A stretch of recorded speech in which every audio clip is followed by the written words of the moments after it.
Bonjour, je suis François Delangue-Duc, je suis professeur à l'école d'architecture de Saint-Étienne et j'enseigne la perspective.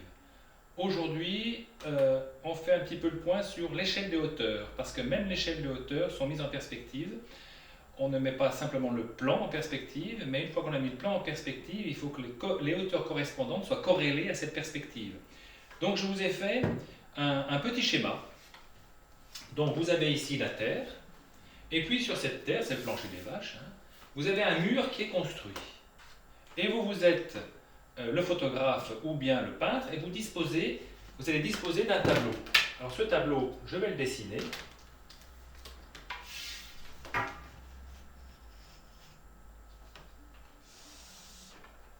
Ce tableau va être intercepté par le mur.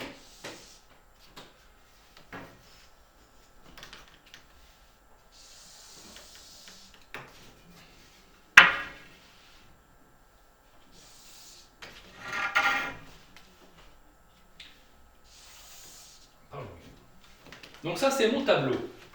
Et il se trouve que le tableau est à l'intérieur de l'épaisseur du mur, la longueur du mur. Donc ce tableau, il va être intercepté par le mur, donc je vais tracer l'intersection du tableau avec le mur. On obtient quelque chose comme ça. Les pointillés, c'est la transparence.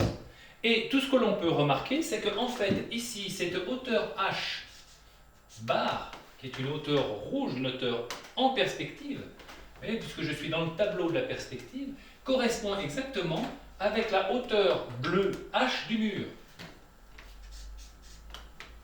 Donc, une hauteur prise dans le tableau, c'est aussi sa perspective.